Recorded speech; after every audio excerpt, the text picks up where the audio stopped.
Salman F Rahman আপাতত গ্রেফতার আছে, বহু এমপি মন্ত্রী আপাতত দেশ ছাড়া আছে।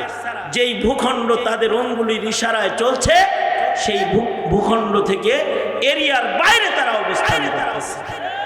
নিরাপত্তা নাই, নিরাপত্তা নাই।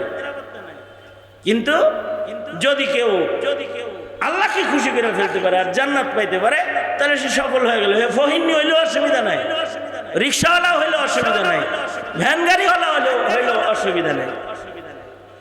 এই জন্য মুমিনের মূল সাধনা দুনিয়ার ইজ্জত কামাই করা না, মুমিনের মূল সাধনা হলো আখিরাতের সম্মান দখল করা। ঠিক কিনা? আমাদের মূল সাধনা কি? আখিরাত পাওয়া, আখিরাত পাওয়া, জান্নাত পাওয়া, জান্নাতে পৌঁছে যাওয়া, জান্নাতের রাজত্ব দখল করে ফেলা, এটা হলো আমাদের মূল সাধনা। ওমর ইবনে আব্দুল আজিজ রহমতুল্লাহ আলাইহি ইহয়া উলুমুদ্দিনের ভেতরে ইমামে গাজালি রহমতুল্লাহ আলাইহি এনেছেন। ওমর ইবনে আব্দুল আজিজ, ওমর ইবনে আব্দুল আজিজের বাদশাহতটা কেমন ছিল এটা আগে শুনেন। ওমর ইবনে আব্দুল আজিজ কেমন রাজা ছিল? এ কি খালি মানুষের রাজা ছিল? ওমর ইবনে আব্দুল আজিজের শাসনামলে জঙ্গলের ভেতরে বাঘ, হিংস্র, সিংহ ওরাও কারোর উপরে জুলুম করে। তার মানে ওমর ইবনে আব্দুল আজিজের সালতানাত এটা শুধু মানুষের সমাজে না, মানব সমাজে না, শুধু জঙ্গলেও প্রতিষ্ঠিত হয়েছে। এ কারণে যেদিন ওমর ইবনে আব্দুল আজিজ মারা গেছে, ওই দিন জঙ্গলের ধার থেকে এক বৃদ্ধা চিৎকার করে বলেছে, ওমর ইবনে আব্দুল আজিজ নাই, ইন্তেকাল করেছেন, ওমর ইবনে আব্দুল আজিজ মারা গেছেন। এটা বলছে। কি দিয়া বলল? এরকম স্যাটেলাইট দিয়া বলছে, অথবা ইন্টারনেট দিয়া বলছে, মিডিয়ার মাধ্যমে বলেছে, অথবা কোনো টেলিফোন গেছে এইভাবে বলেছে? 1700 মাইল 2100 মাইল দূরে এক বৃদ্ধা নারী বলতেছে আমিরুল মুমিনিন মারা গেছে, ওমর ইবনে আব্দুল আজিজ ইন্তেকাল করছে। ওনাকে ওমরে সানি বলা হয়, পঞ্চম খলিফা ইসলামের ইতিহাসে। এই ওমর ইবনে আব্দুল আজিজের ইন্তেকালের খবর এটা বৃদ্ধা সবাইকে দিতেছে যে ওমর ইবনে আব্দুল আজিজ নাই, মারা গেছে। বৃদ্ধাকে সবাই মিলা বলে ওমর ইবনে আব্দুল আজিজ মারা গেছে, তুমি জানলা কেমনে? কয় আমি ওমর ইবনে আব্দুল আজিজের শাসন আমলে এই নদীর ঘাটলায় বারবার বাঘ ছাগল একসাথে পানি পান করতে দেখেছি, বাঘ ছাগলের উপরে আক্রমণ করে নাই। তার মানে ওমর ইবনে আব্দুল আজিজের শাসন আমলে বাঘগুলাও বদল ছিল। আজকে 2.5 বছর পরে দেখলাম বাঘ ছাগলের রক্ত পান করতেছে। খোদার কসম, ওমর ইবনে আব্দুল আজিজ বাঁচা থাকলে এটা হইতো না। খবর নিয়ে দেখো, নাই, খবর নিয়ে দেখে যে আসলেই মারা গেছে। তার মানে একজন খলিফাতুল মুসলিমিনের রাজত্ব শুধু জমিনে না, মানব হৃদয়ে। শুধু মানব হৃদয়ে না, জঙ্গলের হাইওয়ান জানোয়ার এগুলোর হৃদয়কেও বিজয় করে ফেলেছে। এলা খলিফাতুল মুসলিমিন কয়দিনে করেছিল ওমর ইবনে আব্দুল আজিজ? মাত্র 2 বছর 2 মাস কয়েকদিন খলিফাতুল মুসলিমিন ছিল। শেখ হাসিনার মতো 21 বছর না বেটা, খেলাফতের দায়িত্ব পালন করছে মাত্র কত বছর? হ্যাঁ, কত বছর? 2 বছর 2 মাস কয়েকদিন। এই যে 2 মাস 21 দিন, 2 বছর 2 মাস 21 দিন খলিফাতুল মুসলিমিন। এই এতটুকু সময়ে তিনি জঙ্গলেও শান্তি প্রতিষ্ঠা করেছিল। কিন্তু শেখ হাসিনা এতদিন জাতি তোমারে দিল, তুমি একটু দেশে শান্তি দিবা, দেশটাকে অশান্তির দাবানল জ্বালায়া দিল, অশান্তির দাবানল জ্বালায়া দিল। আর ওমর ইবনে আব্দুল আজিজ হইল 2.5 বছর খলিফাতুল মুসলিমিন। বাস, জঙ্গলের ভেতরেও হুকুমত প্রতিষ্ঠা হয়ে গেছে। এই খলিফার আসনই কি একটা মানুষের জন্য শ্রেষ্ঠ আসন? না। ইমাম গাজালি রহমতুল্লাহ আলাইহি বলেন, এ ওমর ইবনে আব্দুল আজিজ এক সময় একদিন তাহাজ্জুদের নামাজ পড়তেছে, তাহাজ্জুদ পড়তেছে। এই আইছে নাকি রে? হ্যাঁ, আসে নাই? হ্যাঁ, আজকে মোটামুটি 20 মিনিট আধা ঘন্টা লাগবে আরো আজকে মোটামুটি মাদারীপুরে ঝাঁকানাকা পজিশন, সব দিকের মিছিলে মিছিলে একাকার। মাশাআল্লাহ, আল্লাহ তাআলা তাওহীদের বিজয় দান করেন, ইসলামের বিজয় দান করেন। চিল্লায় জোরে বলেন আমিন, জোরে করে বলেন আমিন, আরো জোরে আওয়াজ করে বলেন আমিন। আমি কি বললাম আপনাদেরকে? দুটো হাত উপরে তুলেন তো। অনেক আওয়াজের ভেতরে যে আপনারা যে আমার আওয়াজ শুনবেন এই ওয়াদা দিতে হবে আর কি। সোজা করেন, সোজা করেন, নাড়াচাড়া দেন, জবান খুলে আওয়াজ করে বলেন সুবহানাল্লাহ, আলহামদুলিল্লাহ, লা ইলাহা ইল্লাল্লাহ, আল্লাহু আকবার। আরো জোরে আল্লাহু আকবার, আরো জোরে আওয়াজ করে বলেন আল্লাহু আকবার, আরো জোরে বলেন আল্লাহু আকবার, আল্লাহু আকবার। হাত নামান। এই যেমন আমি আপনাদেরকে বলতেছিলাম কি শোনেন, ওমর ইবনে আব্দুল আজিজ রহমাতুল্লাহি আলাইহি, ওমর ইবনে আব্দুল আজিজ রহমাতুল্লাহি আলাইহি, ওমর ইবনে আব্দুল আজিজ রহমাতুল্লাহি আলাইহি উনি তাহাজ্জুদের নামাজ পড়তেছেন রাতের বেলায়। ইহয়া উলুমিদ্দিনে ইমাম গাজ্জালী রহমাতুল্লাহি আলাইহি বর্ণনা করছেন যে উনি তাহাজ্জুদের নামাজ পড়তেছেন, আর ওনার দাসী বান্দি রাতের বেলায় ওনার খেদমতের জন্য যে নিয়োজিত, যে ওজুর পানি দেয়, নাস্তা পানি দেয়, গরম পানি আগায়া দেয়, সেও পিছনে আছে। দাসীরাও আগে বড় মুত্তাকি ছিল। একদিকে ওমর ইবনে আব্দুল আজিজ উনি নামাজ পড়তেছেন, ওমর ইবনে আব্দুল আজিজ রহমাতুল্লাহি আলাইহি তাহাজ্জুদ পড়তেছেন, আর দাসী বান্দি সেও পিছনে তাহাজ্জুদের নামাজ পড়তেছে। আল্লাহু আকবার। ওমর ইবনে আব্দুল আজিজের নামাজ লম্বা নামাজ, লম্বা করে তিনি নামাজে তাহাজ্জুদের রুকু সিজদার ভেতরে ওমর ইবনে আব্দুল আজিজ রহমাতুল্লাহি আলাইহি নামাজে লজ্জতে ইবাদতের দরিয়ার ভেতরে দুইবার হইছে। দাসী সেও পিছনে নামাজ পড়তেছে, দাসী যে পেছনে নামাজ পড়তেছে, দাসী নামাজ পড়তে পড়তে ওমর ইবনে আব্দুল আজিজের পেছনে দাসী ঘুমায় গেছে। ওমর ইবনে আব্দুল আজিজ রহমাতুল্লাহ আলাইহি নামাজ শেষ করেছেন, নামাজ শেষ করে দেখে ওনার পিছে দাসী ঘুমায়। উনি দোয়া ইস্তেগফার জিকিরে রয়েছেন, এমন সময় দাসীর ঘুম ভেঙে গেছে। ঘুম থেকে জাগ্রত হয়ে দাসী চিৎকার করে কান্না শুরু করেছে। ওমর ইবনে আব্দুল আজিজ বলে, দাসী কাঁদো কেন, কি হয়েছে? দাসী বলে, একটা ভয়ঙ্কর স্বপ্নে দেখেছি, সে স্বপ্ন আমাকে কাঁদাইতেছে। কি স্বপ্ন দেখছ? স্বপ্নে দেখি হাসর কায়েম হয়েছে, আর পুলসিরাতকে আল্লাহ তাআলা দোজখের উপরে স্থাপন করছে। পুলসিরাত হলো আল্লাহর জান্নাতে যাওয়ার একমাত্র রাস্তা। জান্নাতে যাওয়ার একমাত্র রাস্তার নাম কি? পুলসিরাত ছাড়া কেউ আল্লাহর জান্নাতে যেতে পারবে না। নবীরাও পুলসিরাতের উপর দিয়ে জান্নাতে যাবে, সিদ্দিকরাও পুলসিরাতের উপর দিয়ে জান্নাতে যাবে, শহীদরাও পুলসিরাতের উপর দিয়ে আল্লাহর জান্নাতে যাবে, ওলিরাও, বুজুর্গরা, ইমানদাররা সব পুলসিরাতের উপর দিয়ে জান্নাতে যেতে হবে। একটাই রাস্তা জান্নাতে যাওয়া। জঙ্গে মুতায় নবীজি যখন 3 সেনাপতি শহীদ হয়ে যাইব ঘোষণা দিয়ে ছাইরা দিছে, তার মানে এই 3 সেনাপতি যুদ্ধে যাইতেছে না, এগুলো জান্নাতে যাইতেছে। বাড়ি থেকে বিবির গাছ থেকে হাসি মুখে বইলা যাইতেছে, এই গেলাম, দেখা হইব জান্নাতে। কিন্তু এর ভেতরে একজন আব্দুল্লাহ ইবনে রাওয়াহা, বাকি 2 জন না কাঁদলেও আব্দুল্লাহ ইবনে রাওয়াহা যখন পথ চলতেছে চিল্লা চিল্লা কাঁদতেছে।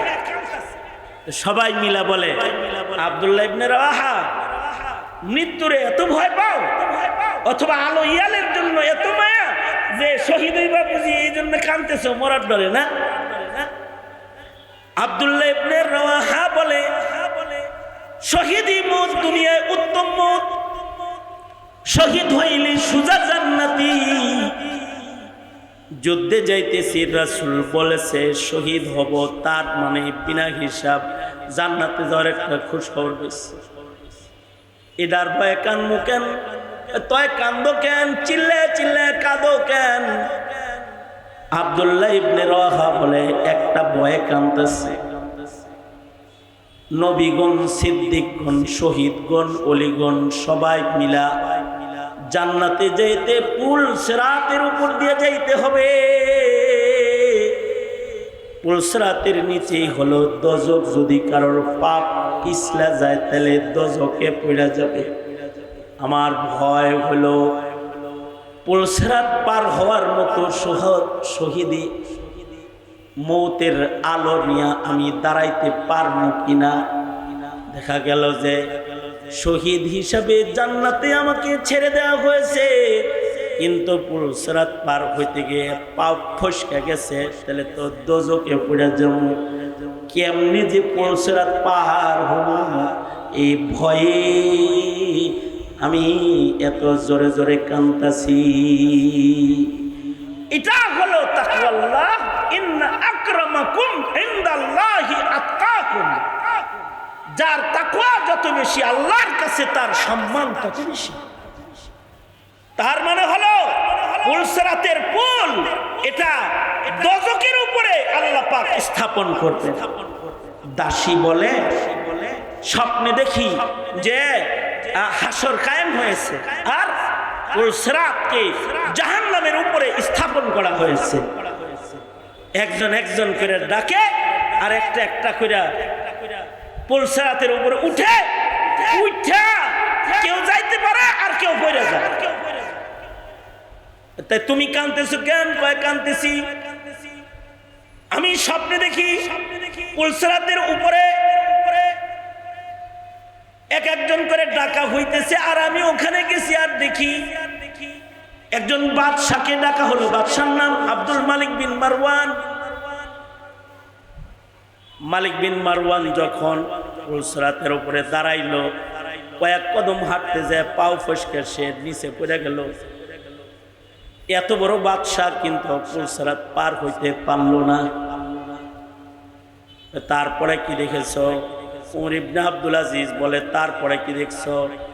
তারপরে দেখলাম ডাকা হলো ওয়ালিদ ইবনে আব্দুল মালিক বিন মারওয়ান। কি ওয়ালিদ বিন আব্দুল মালিক বিন মারওয়ান আসলো, সেও কয়েক কদম হাঁটলো আর পা পিছলা সে দোজখে বেড়ে গেল। তারপরে কি হলো? তারপরে আর একজন খলিফাকে ডাকা হলো, সেও আব্দুল মালিক বিন মারওয়ানের আর এক ছেলে, তারে ডাকা হলো। সেও কয়েক কদম হাঁটার পরে সুলাইমান বিন আব্দুল মালিক বিন মারওয়ান, তাকে ডাকা হইলে সেও পুল সিরাতের উপরে দাঁড়াইলে পাপ পিছলা সেও পড়ে গেল। তারপরে কারে ডাকা হলো? তারপরে আপনার নাম ডাকা হলো, উমর ইবনে আব্দুল আজিজ আসো। উমর ইবনে আব্দুল আজিজ এই কথা শোনার পরে অজ্ঞান হয়ে বেহুশ হয়ে গেল। এখনো পর্যন্ত খবর শুনে নাই উনি কি পার হইছে না পড়ে গেছে তা শুনে নাই। পুল সিরাতের উপরে ডাকা হইছে এই কথা শোনার পরে উনি অজ্ঞান হয়ে গেছে। দাসী কানের কাছে যায় চিৎকার করে করে মাথায় পানি দিয়ে বলতে লাগলো, আমিরুল মুমিনিন, আপনার পূর্বের তিনজন খলিফা আদালত না করার কারণে পাও ফসকে পড়ে গেছে, স্বপ্নে দেখলাম। কিন্তু আপনি যখন ডাকে সাড়া দিয়ে পুল সিরাতে দাঁড়ালেন, খোদার কসম, আল্লাহর কসম, আমি স্বপ্নে দেখি বিজলির আকারে পার হয়ে আপনি আল্লাহর জান্নাতে চলে গেছে। কিন্তু এরপরে উমর ইবনে আব্দুল আজিজের কোনো হুঁশ নাই। উনি তো বেহুশ হয়ে পড়ে রয়েছেন। অনেক পরে ওনার হুঁশ আসছে পরে কয়, বান্দি, আমারে যে ডাকা হইল আমি কি যাইতে পারছি না পড়ে গেছি? আপনি তো ডাকা হইল শুই নেই অজ্ঞান হয়ে গেছেন। কি লেগে অজ্ঞান হয়েছেন? আল্লাহর ভয়ে। না জানি ওই দিন আল্লাহর আদালতে আমার কি হয়েছে। এটা হলো তাকওয়াল্লাহ। এই তাকওয়াল্লাহ যদি কারোর আসে, সে রাজা হওয়া লাগে না, খলিফা হওয়া লাগে না, ফকির হয়ে গাছতলা দায়িত্বটা তাকে দেওয়া হবে। আর যদি কেউ আব্দুল মালিক বিন মারওয়ান হয়ে যায়, ওয়ালিদ ইবনে আব্দুল মালিক বিন মারওয়ান হয়ে যায়, সুলাইমান বিন আব্দুল মালিক বিন মারওয়ান হয়ে যায়, হাজ্জাজ ইবনে ইউসুফের মতো ক্ষমতাধর শাসক যদি হয়ে যায়, আর যদি শাপলা চত্বরে আলেম হত্যাকারী শেখ হাসিনাও হয়ে যায়, ধরা হয়ে দিতে, কবরেও ধরা, হাসরেও ধরা, সব জায়গায় ধরা। এজন্য একজন মানুষের মূল সাধনা কি? একজন মানুষের মূল সাধনা হলো জান্নাত দখল করা। মনে মনে ভাবতে পারেন আপনারা হাত পাখা রিক্সা এত মার কাকে, যদি জান্নাতি পাওয়া যায় মুত্তাকি হইলে মার কালে রাজনীতি করতে আইছেন কে? হেই মিয়া, আমাদের বাপ দাদারা তো আমাদেরকে তাসবিহ আর জিকিরের মশল্লায় আর নামাজের মেহরাবি মসজিদের জায়নামাজেই আমাদের বসায় দিয়ে গেছিল। তখন ইসলামের জয় জয়কার ছিল, তখন নবীজির ওই সুন্নতের আমল ছিল, ফাসাব্বিহ বিহামদি রাব্বিকা ওয়াস্তাগফির। কিন্তু যখন মুসলমানের নামাজের মুসল্লালয়ে টান দেওয়া হয়েছে, কিন্তু যখন মুসলিম রমণীর গর্বে হিন্দুত্ববাদীদের চাষাবাদ শুরু করার পরিকল্পনা নীল নকশা ইসলাম এঁকেছে, যখন খাতমে নবুয়ত নিয়ে টানাটানি শুরু হয়েছে, যখন মুসলমানের সন্তানকে হিন্দুত্ববাদ শিক্ষা দিয়ে ইসলাম শিক্ষা থেকে দূরে সরানোর চক্রান্ত 21 বছর আওয়ামী লীগ করেছে, তখন আমার দেশের মুসলমানের জান্নাত রক্ষা করার জন্য এবার রাজনীতির চেয়ে দখল করা ছাড়া আর কোনো রাস্তা এখন নাই।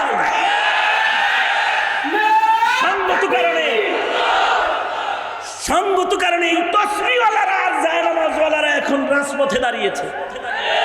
কারণ এটাকে যদি উন্মুক্ত ছেড়ে দেওয়া হয়, তাহলে এই জাতির ভবিষ্যৎকে বরবাদ করে ফেলবে। কারণ আমাদের মূল লক্ষ্য, আমরা, আমাদের প্রজন্ম, আমাদের সন্তান, সকলের মূল লক্ষ্য হলো জান্নাত। সকলের মূল লক্ষ্য কি? জোরে আওয়াজ করে বলেন, জান্নাত। এই যে ওয়াজ মাহফিলে আজকে বসছেন, দুটা কথা শুনবেন, যা কিছু ওলামারা বলবেন মূল মাকসাদ হলো আল্লাহর জান্নাত পাওয়া। 5 বেলা মসজিদের নামাজ পড়েন, মূল মেহনত হলো আল্লাহর জান্নাতে চলে যাওয়া। রমজান মাসের রোজা হয়, হজ যাকাত ইবাদত বন্দেগী যাই বান্দা করে, মূল মাকসাদ হলো জান্নাতে যাওয়া। যার ইবাদত, যার তাকওয়া যত সুন্দর হবে, তার জান্নাতের মর্যাদা তত সুন্দর হবে। দুনিয়ার জীবনে একজন মুমিন তার হায়াত জান্নাত দখল করার জন্যই কাটাবে, এটা আল্লাহ পাকের নির্দেশ। সাধনা কইরা মুত্তাকি হইয়া আল্লাহর জান্নাত দখল করা অনেক কঠিন কাজ, কিন্তু আল্লাহর রাসূল জান্নাতে যাওয়ার সহজ সহজ রাস্তাও দেখায় দিয়েছেন। আল্লাহর নবী বলেন, ক্বালা রাসূলুল্লাহ সাল্লাল্লাহু আলাইহি ওয়াসাল্লাম, আনা যাঈমুন বিবাইতিন ফি ওয়াসাতিল জান্নাহ লিমান হাসানা খুলুকাহু। আল্লাহর রাসূল বলেন, নবীজি বলেন, আমি আমার ওই উম্মতের জান্নাতের জামিনদার হয়ে যাব যে তার চরিত্র সুন্দর করে নিবে। চেহারা সুন্দর করলে না, অনেক সুন্দর বাড়ি বানাইলে না, অনেক সুন্দর গাড়িতে চলাফেরা করলে না, নবী বলেন, আনা যাঈমুন বিবাইতিন ফি ওয়াসাতিল জান্নাহ লিমান হাসানা খুলুকাহু। বাড়িটা লইয়া দিবে জান্নাতের কোন সাইড মাইডে না, সিপাই চাপায় না, ফি ওয়াসাতিল জান্নাহ। মাদারীপুরের সিপা চাপার জমিনের যে দাম, রাজধানীর ভেতরের জমিন একদম না। শহরের ভেতরে এক টুকরা দিয়া গ্রামে কয়েক বিঘা কিনে যাব না। ঢাকা শহরের এক টুকরা জমিনের মূল্য যেমন, চর পাথারির বিঘা বিঘা জমিনের মূল্য কি তেমন। আল্লাহর রাসূল বলেন, আনা যাঈমুন বিবাইতিন ফি ওয়াসাতিল জান্নাহ। এই নবী যা বলে এটা কি নিজে থেকে কিছু বলে? নবী যা বলে, আল্লাহ যা বলতে বলে, রাসূল তাই বলে। আল্লাহু আকবার জোরে করে বলেন, আরো জোরে আওয়াজ করে বলেন, আল্লাহর রাসূল ওইটাই বলে যা আল্লাহ বলতে বলে, সেইটা রাসূল বলে। अपनी मर्जी से कभी अपनी मर्जी से कभी कुछ नहीं कहते आका, जो खुदा कहता है सरकार वही कहते हैं, जो खुदा कहता है सरकार वही कहते हैं। अपनी मर्जी से कभी कुछ नहीं कहते आका, जो खुदा कहता है सरकार वही कहते हैं, जो खुदा कहता है सरकार वही कहते हैं। আল্লাহর রাসূল নিজের থেকে একটা কথাও কয় না, রাসূল ওইটা বলে যেটা আল্লাহ বলে, রাসূল ওইটা বলে যেটা আল্লাহ বলার আদেশ করে, সেটা রাসূল বলে। নবীজি এই উম্মতকে বলছেন আনা যাঈম আনা যাঈমুন বিবাইতিন ফি ওয়াসাতিল জান্নাহ। আল্লাহর রাসূল বলেন উম্মতেরা আমি নবী নিজে জামিনদার, আমি জামিনদার হয়ে গেলাম, তোমার কোনো পেরেশানি নাই, আমি নিজ জিম্মায় তোমাদেরকে আল্লাহর জান্নাতের রাজধানীতে মিডলে তোমাদেরকে বাড়ি আল্লাহর কাছ থেকে লয়ে যাব। কিন্তু কারে লয়ে দিব? যে শাপলা চত্বরে মানুষ মারো তারে লয়ে দিব, যে বাংলাদেশের ব্যাংক চুরি করে আঙ্গুল ভুলে কালাগাছ হও তারে লয়ে দিব, যে জাতির সম্পদ লুণ্ঠন করো তাকে লয়ে দিব না, যে সমকামিতা সমর্থন করো তাকে লয়ে দিব না, যে জেনা ব্যভিচার পাপাচার আড্ডাখানা বসাও আড্ডায় পড়ে থাকো তারে লয়ে দিব না, যে সুন্দর নায়িকা হইবা তারে লয়ে দিব না, সুন্দর নায়ক হইবা তারে লয়ে দিব না, তাকে লয়ে দিব আমি আল্লাহর জান্নাতের মিডলে একটা বাড়ি। লিমান হাসানা খুলুকাহু, যার চরিত্র সুন্দর বানাইবা, দুনিয়ার জীবনে যার চরিত্র সুন্দর হবে, আমি নবী জিম্মাদার মহান রব্বুল আলামিনের কাছ থেকে তাকে আল্লাহর জান্নাতের মিডলে একটা বাড়ি আদায় করে দিব। জান্নাতের ভিতরে যদি এক বিঘত জায়গাও পায়, একটা চাবুক রাখার জায়গাও পায়, একটা লাঠি রাখার জায়গাও পায়, খায়রুম মিনাদ দুনিয়া ওয়া মা ফিহা, সেখানে যদি জান্নাতে পায় একটা বাড়ি, বাড়িটা কি কথার কারণে বেজ্জত হয়ে যায়, কথার কারণে একটা লোক ইজ্জতের চেয়ার পায়। শেখ হাসিনা কথার কারণে বেজ্জত হইল, হে সংসদে দাঁড়ায় দাঁড়ায় কথা কথা কইতো, শাপলা চত্বরে বাতি বন্ধ করে হাফেজ আলেমের রক্ত দিয়া মানুষ হত্যা কইরা তাদের রক্ত দিয়া শহীদের রক্তে গোটা মতিঝিল শাপলা চত্বরকে লাল বানালো, লাল টাল বানায় রাতের অন্ধকারে গরম পানি দিয়া পুরোটা ধুইয়া সকালবেলা এটাকে সাফ সুতরা ফুলবাগান বানায়া সংসদে যায় দাঁড়ায়া বললা হুজুররা রং মাখায়া শাপলা চত্বরে শুয়েছিল। মুখ কত খারাপের খারাপ, এই মুখ খারাপের দৌরত্ব যে শেষ বেলায় আমার দেশের ছাত্র জনতা যখন এই দেশটা যেন হিন্দুত্ববাদের আস্তানা পরিণত না হয়, মুক্তিযোদ্ধারা যুদ্ধ করেছিল পাকিস্তানি হানাদারদের আধিপত্য যেন বাংলার মাটিকে গ্রাস না করে, এ কারণে মুক্তিযোদ্ধারা যুদ্ধ করেছিল, জুলাই যোদ্ধারা যুদ্ধ করেছে ভারতের আধিপত্য যেন শাহজালালের মাটিকে গ্রাস না করে, এখানে যেন স্বাধীনতা সার্বভৌমত্ব রক্ষা হয়, এজন্য তারা যুদ্ধে গিয়েছিল। হেরা যুদ্ধ করেছে নিজেদের স্বার্থ আদায়ের জন্য, নিজেদের ইজ্জত আর নিজেদের হক হুকুক কুটার আন্দোলন করেছিল। তখন শেখ হাসিনা মুখ খারাপ করে একটা কথা খালি বলছে, রাজাকারের বাচ্চা। মুখে বেশি খারাপ কথা লাগে নাই, একটা শব্দ রাজাকারের বাচ্চা বলার কারণে বাংলাদেশের মুক্তিযোদ্ধার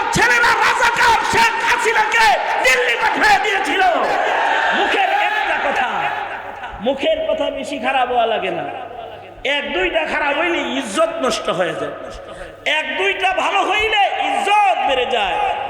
একটা কথা মুখে ভালো বলছে, লা ইলাহা ইল্লাল্লাহ ফাদাখালাল জান্নাহ, আর যদি এই কথাটা মরার সময় মুখে বের হয়, আল্লাহর রাসূল বলেন, মান কানা আখিরু কালামিহি লা ইলাহা ইল্লাল্লাহ, মান কানা আখিরু কালামিহি লা ইলাহা ইল্লাল্লাহ ফাদাখালাল জান্নাহ, যার মুখে শেষ কথা হবে লা ইলাহা ইল্লাল্লাহ, সে আল্লাহর জান্নাতে চলে যাবে। সুতরাং মুখ ভালো, চরিত্র ভালো, মুখ ভালো, বুক ভালো, মুখ খারাপ তার চরিত্র খারাপ। ঠিক না বে ঠিক? জোরে আওয়াজ করে বলেন। মুখ ভালো করবেন, চরিত্র ভালো করবেন, জান্নাতের জামিনদার কে হইবেন? সবাই আফু ও দরগুজার হওয়া, ক্ষমা করে দাও। তবে মনে রাখবেন, সবাইরে ক্ষমা করা যায় না। ফাতেহ মক্কা কইরা আল্লাহর রাসূল বলে দিলেন, লা তাসরিবা আলাইকুমুল ইয়াউম, সাধারণ ক্ষমা দিলাম, কিন্তু শয়তানের ক্ষমা নাই।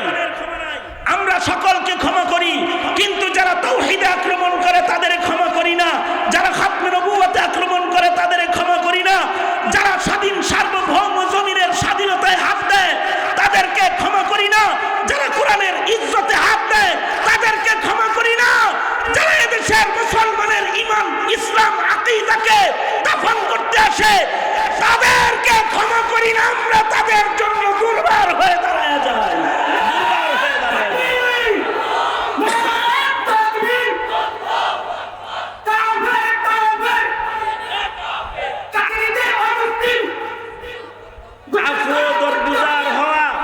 ঠিক আছে, সবার সাথে ভালো ব্যবহার করি, কিন্তু কুফরের সাথে আপোষ নাই। ঠিক কিনা? জোরে আওয়াজ করে বলেন।